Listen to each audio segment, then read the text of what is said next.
With some arguing the St George's and Union flags have been co-opted by far-right groups. Is it, in fact, provocative or patriotic to raise these flags?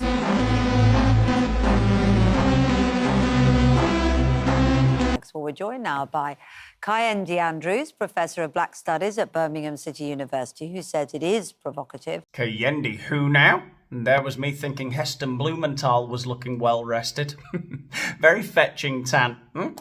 Positively glowing. But no, it's Professor of Black Studies, Kyendi Andrews of Birmingham City University, who, and by the way, he prefers to go by Kevin, you know, or cares. He doesn't want to make a whole big thing. When he meets people, he doesn't say, my name is Kyendi Andrews. And that's what he insists. He says, just call me Kev or Kes or whatever makes you feel better. He doesn't want to go into the whole thing about the origin of his name, Yoruba language, and how his name means son of great king of the night or something. That's not what he has instead of a personality. All right, is what I'm saying. Anyway, Professor of Black Studies, Kevin Andrews, cares, believes it's provocative to raise a St. George's or a Union flag in England or in the United Kingdom. We don't seem to understand what this country is and the history of these symbols. So both of these flags which you've displayed here, those are the flags which flew on ships which enslaved my ancestors.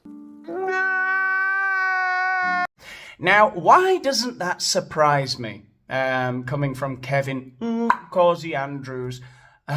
Black studies. Why is everyone always studying black people? Don't we have enough information now? Have we not collected enough data? Why are the people still out there in the field like, we can never be too sure? Needs more studies. Anyway, why doesn't it surprise me that this fellow believes that raising the flag of the country you are in is provocative? Who's Daniel Boland?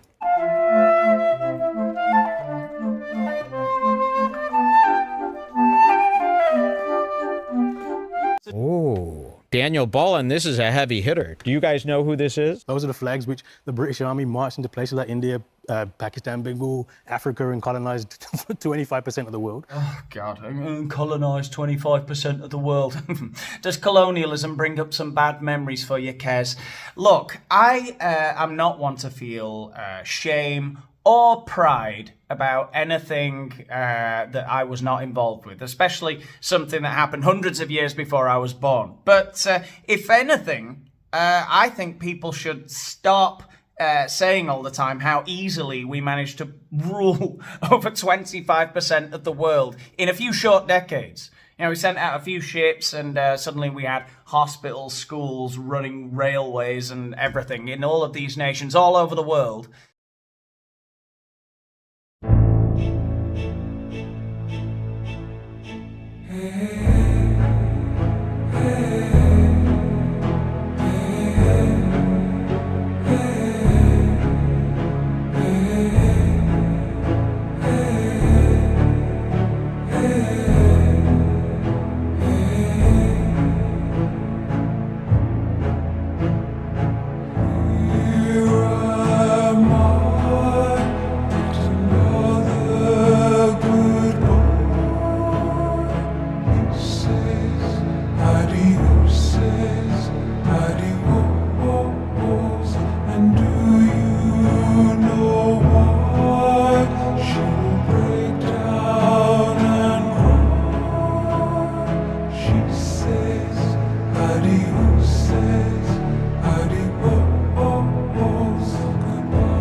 And now we're supposed to apologise for it. All these nations asking for apologies from, you know, the Commonwealth. Why? I'll tell you what, maybe we're waiting for a thank you before we give an apology. You're welcome. You know, it's not like since we left a few decades ago, everything has been an unmitigated success in, in Zimbabwe, Nigeria, India and Pakistan. I'm just saying. The reason the far right picks up these flags and has consistently, since the 60s, 70s, since my parents' generation have been in this country, is because these flags represent the racism which they are putting out into the world. The cheek of someone to tell the people of a nation that they can't raise their own flag in their own country because of racism or whatever. But I think you do have to put things in perspective. I think you have to bear in mind that people like Kez here are... I mean, he's a professor of black studies at Birmingham City University. I mean, he's as unremarkable as a person can be. And this is his only way of drawing attention to himself. He's saying that the flags are provocative. A provocative man says something else is provocative. I mean, it's so ridiculous. Unremarkable man says something unremarkable, really, is the way I see it. But obviously, if you encounter people like this in the real world, you tell them to fuck off.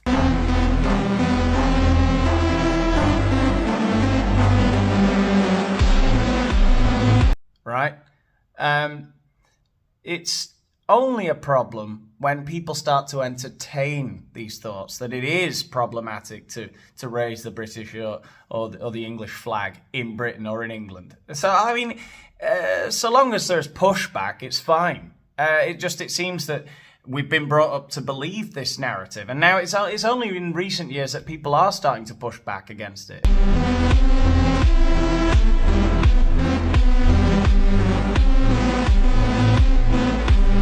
And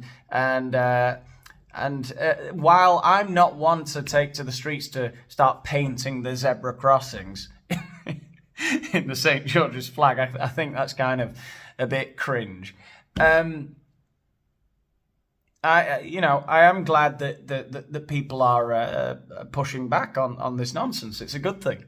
And I would just point out, this campaign of putting these flags up, this is not some benign, let's just be patriotic. Go and search, Operation Raise the Colours, and you'll find the same far-right, Little England, this nonsense spewing about all the migrant hotels, it's all this.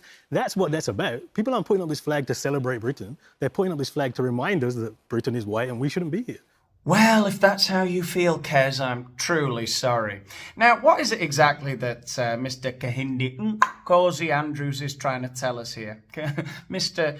Kez Andrews, Professor of Black Magic at Birmingham University, he's trying to tell us that these people all over the UK now who are putting their flags up on lampposts and stuff, they're not just patriots bursting at the seams with pride for their nation. They're, in fact, the same monsters who are spewing all the nonsense about the migrant hotels. Now, this is where I start to have a real problem with people like Mr. Andrews. Because at that point, when you start being that manipulative, it's no longer a vainglorious act of virtue signalling. You're not just trying to make yourself look good. You're trying to make other people believe something very slimy, you know? That's a half-truth. Of course, a lot of the people who are putting up the flags and painting the zebra crossings, of course they're concerned about the migrant hotels. Yeah, of course they're concerned about the insane amount of illegal, undocumented immigrants pouring into the country. And you're dismissing that as some pixie or unicorn dreamt up by the far right that has manipulated these knuckle-dragging council estate dwellers into believing that their country is falling apart at the seams. When in fact you're doing that. You are lying to people. The stupid middle class, upper middle class Guardian readers who don't live near the migrant hotels, who think it's fine, you know. And people are cherry picking. It's just a few videos on X that have got out of hand. And how would we ever get our food delivered if we didn't have all these Somalis and Afghans? Look, no. All right? You stop that. We know. I mean, if you see a far-right rally, we know the St. George's flag pops up. I mean, not many people can deny that. Yeah. But we don't know for certain that everybody who waves an English flag or a Union Jack is protesting. They may well just be going, celebrating Britain. And I think you're absolutely right about the sort of colonial past and that's true. But you could almost apply that to any flag. You could say, well, ban all European flags who were involved in any... Yeah, you could say that about any European flag. You smug twat, fuck off. How about fuck off? Has anyone thought of that? America, I mean... 100%, yeah. Saudi Arabia flag. Well, they've already been involved in wars they shouldn't be involved in. So how far do we go here? Well, I mean, I think it's understanding what, like this Union Jack in particular, well, actually both of them, but the flag of what does the British Empire mean? What does that represent? And to be honest, the British Empire has killed, probably 100 million people around the world that look like me and Ricky and yourself do. If you look at the prosperity that Britain is supposed to be celebrating, it's built off the back of slavery, genocide, colonialism. Now, I apologise to regular viewers, but I have to say it again. I keep finding these people, the subjects of my video are often very similar in nature. The public persona is their entire personality. There's nothing going on. The way that phrase just rolls off his tongue, that flag represents the prosperity we're supposed to be celebrating is on the back of slavery, colonialism, genocide. What are you even saying? What are you even saying? Has nobody ever challenged you? Have you just constantly been humoured intellectually your entire life? Well, of course you have. You're a professor of black studies at the University of Birmingham. It's a fucking joke. This is a circus. Our flag, it just represents genocide, slavery, colonialism. Shut up! That is the face of a man who nobody's ever just gone, shut up! Shut up! Bore off. You're boring us all. Nothing you say is interesting. You're giving us thoughts. Your job is to impart the wisdom of a 14-year-old who's like, maybe, this whole religion thing, like it just came down to it. It's like that. You're like, actually, the flag's just genocide. Shut up! Shut up! If you're saying actually you want a Britishness which is inclusive of all of us, then this isn't the way. Like, this is very clearly not the way. This flag, these symbols, they represent white supremacy. They represent my parents were chased down the road by people waving both of these flags with me in a pram. Like, you're never going to get, there's a large majority, I don't know if it's a majority, but there's a large amount of people in this country who will never look at that flag and see anything other than intimidation and this flag oppression. now also is representative of modern UK, which, for all its flaws, is a relatively successful, multi-ethnic, multiracial, multi-faith democracy. Change the flag. Change the the flag Britain, change the flag. Get a new flag. What would you like? What would you like on the flag? Hey, look, I'll be honest. Like, some love hearts. What did they say? There ain't no black in the Union Jack, and there still ain't no black in the Union Jack, right? Would you? On a serious point, do you think if suddenly they put a black line in there, that's not. Do you think that would help? Well, no. I think the bigger problem is, and this is why I don't think it's a far right issue. We know the far right wave the flag. What is actually more dangerous when people like Keir Starmer come, and actually when minorities like my grandmother loved the British flag, loved the Queen, etc. That's actually more dangerous because when we're just saying, look, let's celebrate the country, but not actually deal with its terrible past and its terrible present. There's serious problems. I mean, black people in this country more likely to go to prison, less likely to have jobs, etc., etc., etc. Yeah, and I guess that's all on us. Colonialism and stuff. Anyway, we're going to be changing the flag because Kez got chased down the road when he was in a pram by people waving flags. They chased his parents in and he was in the pram like, oh no, the colonialism. That's what happened, isn't it? All right, Kez. I am Antigone, the true heir of Great Britain. Charles is not the king of Great Britain. Now listen to me. White people are not the native of Great Britain. Just until 1600. Elizabeth the First.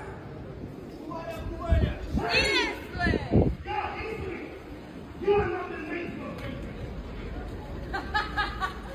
What is the rule? Black people. Irish people, black people. Irish people were black people. Now go and do your history of everybody.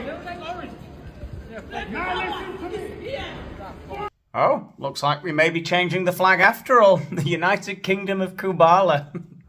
Oh, hail the King of the North. Oh, hail the Messiah. Oh, hail the Shushuma, the holy seed of David. You are the chosen one.